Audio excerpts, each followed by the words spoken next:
ಫ್ಯಾಮಿಲಿಯವರು ಚೌಟ್ರಿ ಜವಾಬ್ದಾರಿನ ನೀವೇ ವಹಿಸ್ಕೊಬಿಡಿ ಅಂದಾಗ ನಂದಾ ಫ್ಯಾಮಿಲಿಯವರೆಲ್ಲ ಶಾಕಲ್ಲಿ ನೋಡ್ತಿರ್ತಾರೆ. ಎಲ್ರಿಗೂ ಇಷ್ಟ ಇಲ್ಲ ಅಂದ್ರೂ ನಂದ ಒಪ್ಕೋತಾನೆ. ಪರಮೇಶ್ವರ್ ವೈಫು ನಮ್ಮ ಜನಾಂಗ ತುಂಬ ಜಾಸ್ತಿ ಇದ್ದಾರೆ ಬೀಗ್ರೆ, ದಯವಿಟ್ಟು ಊಟದ ವಿಚಾರದೆಲ್ಲ ಬಿಡಿ, ನಾವು ಮಾಡ್ತೀವಿ ಅಂತ ಹೇಳ್ತಾರೆ. ಅದಕ್ಕೆ ನಂದ ಒಪ್ಕೋತಾರೆ.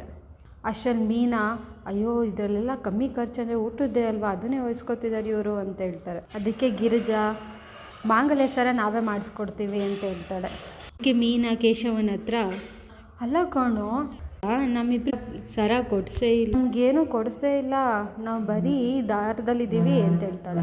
ಅದಕ್ಕೆ ಧನ್ಯ, ಆಯಿತು ನೀವು ಮಗಳ ಮೇಲೆ ಎಷ್ಟು ಚಿನ್ನ ಹಾಕ್ತಿದ್ದೀರಾ ಅಂತ ಕೇಳ್ತಾಳೆ. ಅದಕ್ಕೆ ನಂದ, ಸುಮ್ಮನೆ ಇರು ಧನ್ಯ ಅಂತ ಹೇಳ್ತಾರೆ. ಅದಕ್ಕೆ ಧನ್ಯ, ಅದೆಲ್ಲ ಏನಪ್ಪ, ನನ್ನ ಮದುವೆಗೆ ನೀವು 25,000 ಚಿನ್ನ ಹಾಕಿದ್ರಿ, ಈಗ ಅವ್ರ ಮಗಳು ಮದುವೆಗೆ ಅಲ್ವಾ, ಅವ್ರು ಎಷ್ಟು ಹಾಕ್ತಾರೆ ಅಂತ ಕೇಳ್ತಿದ್ದೀನಿ ಅಂತ ಹೇಳ್ತಾಳೆ. ಅದಕ್ಕೆ ಪರಮೇಶ್ವರ್ ಎಂತ ಹೇಳ್ತಾರೆ, ಸರಿ ಆಯ್ತಮ್ಮ, ಇಬ್ಬರು ಸೊಸೆಗೆ ಎಷ್ಟು ಚಿನ್ನ ತೊಗೊಂಬಂದಿದ್ದಾರೋ ನನ್ನ ಮಗಳಿಗೂ ಅಷ್ಟೇ ಚಿನ್ನ ಕೊಡ್ತೀನಿ ಅಂತ ಹೇಳಿ. ಅದಕ್ಕೆ ಧನ್ಯ, ಅವರಲ್ಲಿ ಬಂಗಾರ ತಂದರು, ಯಾವ ಬಂಗಾರನೂ ಇಲ್ಲ ಅಂತ ಹೇಳ್ತಾಳೆ. ಅದಕ್ಕೆ ಧನ್ಯ, ಈಗೇನೋ ಕೊಟ್ಟಿಲ್ಲ, ಆಮೇಲಂತೂ ಕೊಡ್ತಾರೆ ಅಂತ ಹೇಳ್ತಾರೆ. ಈಗೇನೋ ಮುನ್ಸ್ಕೊಂಡಿದ್ದಾರೆ, ಆಮೇಲೆ ಅವ್ರ ಮಕ್ಳುಗಳಿಗೆ ಅವ್ರು ಕೊಡಲ್ವಾ ಅಂತ ಹೇಳ್ತಾಳೆ. ಅದಕ್ಕೆ ಪರಮೇಶ್ವರ್ ಎಂತ ಹೇಳ್ತಾರೆ, ಸರಿ ಬಿಡಮ್ಮ, ನಿನಗೆ 25,000 ಚಿನ್ನ ಹಾಕಿದ್ದಾರೆ, ನಾವು ಕೂಡ ಅಷ್ಟೇ ಹಾಕ್ತೀವಿ ಅಂತ. ಅದಕ್ಕೆ ಧನ್ಯ, ನನ್ನ ಮದುವೆ ಟೈಮಲ್ಲಿ ಅಷ್ಟು ಹಾಕಿದ್ರು, ನೀವು ಅಷ್ಟು ಜಾಸ್ತಿ ಹಾಕಿ ಕೊಡಬೇಕಲ್ವಾ ಅಂತ ಹೇಳ್ತಾಳೆ. ಅದಕ್ಕೆ ಗಿರಿಜಾ, ಸುಮ್ಮನೆ ಇರು ಧನ್ಯ ಅಂತ ಹೇಳ್ತಾಳೆ. ಅದಕ್ಕೆ ಪರಮೇಶ್ವರ್ ಹೆಂಡ್ತಿ 40,000 ಕೊಡ್ತೀನಿ ಓಕೆನಾ ಅಂತ ಕೇಳ್ತಾಳೆ. ಆಮೇಲೆ ಧನ್ಯ ಆಯಿತು ಅಂತ ಒಪ್ಕೋತಾಳೆ. ಅದಕ್ಕೆ ನಂದ, ನಾಳೆನೇ ಧಾರೆ ಸೀರೆ ಮತ್ತು ಎಲ್ಲ ತೊಗೋಬೋದಲ್ವಾ ಅಂತ ಹೇಳ್ತಾರೆ. ಅದಕ್ಕೆ ಪರಮೇಶ್ವರ್ ಅವ್ರನ್ನ ಕೇಳ್ತಾರೆ, ನಿಮ್ಗೆ ಏನಾದರೂ ಕೆಲಸ ಇದೆಯಾ ಅಂತ. ಪರಮೇಶ್ವರ್ ಅವರು, ನನಗೇನು ಕೆಲಸ ಅಂದ್ಬಿಟ್ಟು, ಇಲ್ಲ ಆಯಿತು ಬರ್ತೀವಿ ಅಂತ ಹೇಳ್ತಾರೆ. ಅಷ್ಟರಲ್ಲಿ ಪೂಜಾರಿಗಳು ಬರ್ತಾರೆ. ಅದಕ್ಕೆ ಪುರೋಹಿತರು, 3 ಒಳ್ಳೆ ದಿನಗಳಿದೆ ಅಂತ ಹೇಳ್ತಾರೆ. ಜಾನ್ವರಿ 10, ಜಾನ್ವರಿ 25 ಮತ್ತು ಫೆಬ್ರವರಿ 3 ಅಂತ ಹೇಳ್ತಾರೆ. ಅದಕ್ಕೆ ನಂದ ಅವರು, ಜಾನ್ವರಿ 10 ಒಳ್ಳೆ ದಿನ ಅನಿಸ್ತಿದೆ ಅಂತ ಹೇಳ್ತಾರೆ. ಅದಕ್ಕೆ ಪರಮೇಶ್ವರ್ ಫ್ಯಾಮಿಲಿಯವರು ಕೂಡ ಒಪ್ಕೋತಾರೆ. ಪತ್ರೆನ ಬರ್ಸೋಣ ಅಂತ ಕೇಳ್ತಾರೆ. ಅದಕ್ಕೆ ಹ್ಞೂ ಅಂತ ಎಲ್ಲರೂ ಒಪ್ಕೋತಾರೆ. ಇಲ್ಲಿ ಮಾಧವ ಮತ್ತು ಪ್ರಿಯಾ ಕಣ್ಕೊಂಡು ಮಾತಾಡ್ಕೋತಾ ಇರ್ತಾರೆ. ಪರಮೇಶ್ವರ್ ಹೆಂಡ್ತಿಯವರು, ನಿಮ್ಮಿಂದ ಇದೆ ಅಂದಿದ್ದಕ್ಕೆ ನಂದ, ಏನದು ಅಂತ ಕೇಳಿದ್ದಕ್ಕೆ, ನನ್ನ ಮಗಳಿಗೆ ಪ್ರೀ ವೆಡ್ಡಿಂಗ್ ಫೋಟೋಶೂಟ್ ಮಾಡಿಸ್ಕೋಬೇಕು ಅಂತಿದೆ ಅಂತ ಕೇಳ್ತಾಳೆ. ಆದರೆ ನಂದ ಒಪ್ಕೊಳ್ಳಲ್ಲ. ಆಮೇಲೆ ಪರಮೇಶ್ವರ್ ಫ್ಯಾಮಿಲಿಯವರು ಕೂಡ ಆಯಿತು ಬೇಡ ಬಿಡಿ ಅಂತ ಒಪ್ಕೋತಾರೆ. ನಂದನ್ ಫ್ಯಾಮಿಲಿ ಎಲ್ಲ ಅಲ್ಲಿಂದ ಹೊರಟು ಅವ್ರ ಮನೆ ಹತ್ರ ಕಾರಲ್ಲಿ ಬರ್ತಾರೆ. ಹಾಗೆ ಸೂರ್ಯಕಾಂತ್ ಕಾರ್ಗೆ ಎದೆಮುಖವಾಗಿ ಬರ್ತಾರೆ.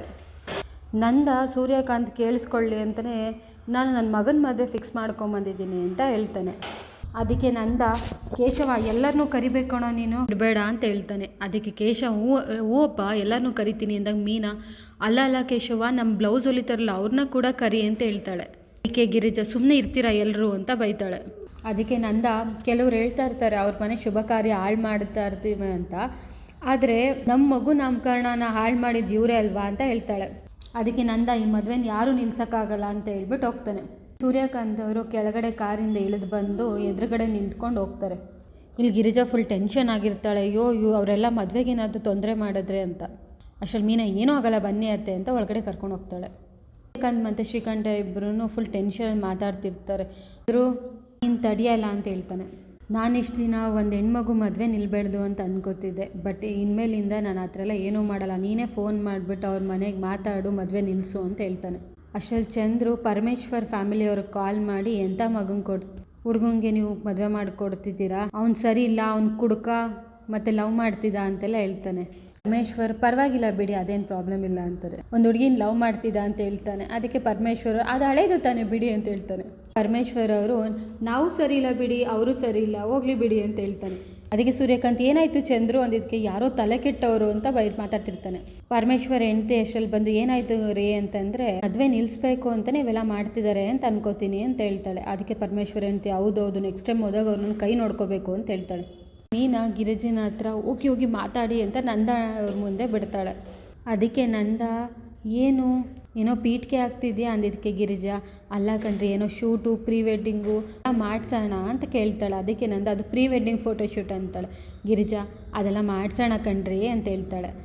ಅದಕ್ಕೆ ಗಿರಿಜಾ, ಅಲ್ಲ ಕಣ್ರಿ, ಯಾರ್ಯಾರು ಮಾಡಿಸ್ತಾರೆ, ನಮ್ಮ ಮಾಧವನ ಮದುವೆಗೂ ಮಾಡಿಸೋಣ ಕಣ್ರಿ ಅಂತ ಹೇಳ್ತಾಳೆ.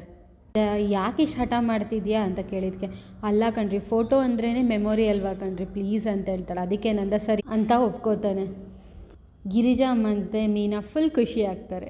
ಹಾಗೆ ಮಾಧವನು ಕೂಡ ಇಲ್ಲಿ ಗಿರಿಜಾ ವಲ್ಲಭಂಗೋಸ್ಕರ ಕಾಯ್ಕೊಂಡು ಕೂತಿರ್ತಾಳೆ.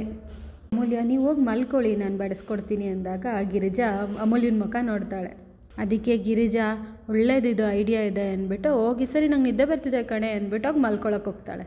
ವಲ್ಲಭಂಗೋಸ್ಕರ ಕಾಯ್ಕೊಂಡು ಕೂತಿರ್ತಾಳೆ. ಅಷ್ಟರಲ್ಲಿ ವಲ್ಲಭ ಬರ್ತಾನೆ. ಬಾಗಿಲು ತೆಗೆದ ತಕ್ಷಣ ಏನೇ ದೆವ್ವದ ಥರ ಹಿಂಗೆ ನಿಂತಿದ್ಯಾ ಅಂತಾನೆ. ಅದಕ್ಕೆ ಅಮೂಲ್ಯ ಬಾ ಊಟ ಬಡಿಸ್ತೀನಿ ಅಂದಾಗ ನೀನೋಗಿ ಮಲ್ಕೋ ಹೋಗು ಪರವಾಗಿಲ್ಲ ಅಂದಿದ್ದಕ್ಕೆ ಇಲ್ಲ ನಾನು ಬಡಿಸ್ತೀನಿ ಬನ್ನಿ ಅಂತ ಅಂದ್ಬಿಟ್ಟು ಊಟ ಬಡಿಸ್ತಾಳೆ. ಅಮೂಲ್ಯ ವಲ್ಲಭನ ಯಾಕೆ ಇಷ್ಟು ಲೇಟಾಗಿ ಬರ್ತಿದ್ಯಾ ಎಲ್ಲಿ ಹೋಗ್ತಿದ್ಯಾ ಅಂತ ಕೇಳಿದ್ಕೆ ವಲ್ಲಭ ನಿನಗೆ ಯಾಕೆ ಅವೆಲ್ಲ ಅಂತ ಅಮೂಲ್ಯ ಸುಮ್ಮನೆ ಆಗ್ತಾಳೆ. ಆಮೇಲೆ ಟೇಬಲ್ ಮೇಲೆ ಇರೋದೆಲ್ಲ ಕ್ಲೀನ್ ಮಾಡೋಕ್ಕೆ ಹೋಗ್ತಿರ್ತಾಳೆ. ಅಷ್ಟರಲ್ಲಿ ವಲ್ಲಭ ಹೆಲ್ಪ್ ಮಾಡೋಕ್ಕೆ ಹೋದಾಗ ಅಮೂಲ್ಯ ಪರವಾಗಿಲ್ಲ ಬಿಡು ನಾನೇ ಮಾಡ್ತೀನಿ ಅಂದಿದ್ದಕ್ಕೆ ಪರವಾಗಿಲ್ಲ ನೀನು ಇಷ್ಟೊದ್ವರೆಗಾದರೂ ಎದ್ದಿದೆಯಲ್ಲ ಅದಕ್ಕಾದ್ರೂ ಹೆಲ್ಪ್ ಮಾಡ್ತೀನಿ ಬಾ ಅಂದ್ಬಿಟ್ಟು ಇಬ್ಬರು ಸೇರ್ಕೊಂಡು ಕ್ಲೀನ್ ಮಾಡ್ತಾರೆ. ಮುಂದಿನ ಸಂಚಿಕೆಯಲ್ಲಿ ಧಾರೆ ಸೀರೆ ತೊಗೊಳ್ಳೋಣ ಅಂದ್ಬಿಟ್ಟು ನಂದನ್ ಫ್ಯಾಮಿಲಿಯವರೆಲ್ಲ ಅವಾಂತರಕ್ಕೆ ಹೋಗಿರ್ತಾರೆ. ಅಷ್ಟರಲ್ಲಿ ಗಿರಿಜಾ ಬಂದು ಪ್ರಿಯಂಗೆ ಸೀರೆ ತೊಗೊಳ್ಳೋಣ ಅಂದಾಗ ಧಾರೆ ಸೀರೆನ ಭಾವ ತೊಗೊಂಡ್ರೆ ಚೆನ್ನಾಗಿರುತ್ತೆ ಅಂತ ಹೇಳ್ತಾಳೆ. ಅದಕ್ಕೆ ಗಿರಿಜಾ ಅಯ್ಯೋ ನನ್ನ ಮಗನ ಬಗ್ಗೆ ನಂಗೆ ಗೊತ್ತಿಲ್ವ ಅಂದಿದ್ದಕ್ಕೆ ಮೀನಾ ಆ ಕಡೆ ಚೂಡು ಅಂತ ಅಂದ್ಬಿಟ್ಟು ತೋರಿಸ್ತಾಳೆ. ಅಲ್ಲಿ ನೋಡಿದ್ರೆ ಮಾಧವ ಪ್ರಿಯಂಗೋಸ್ಕರ ಸೀರೆ ಸೆಲೆಕ್ಟ್ ಮಾಡ್ತಿರ್ತಾಳೆ. ಇದು ಮುಂದಿನ ಸಂಚಿಕೆಯಲ್ಲಿ ಬರುತ್ತೆ.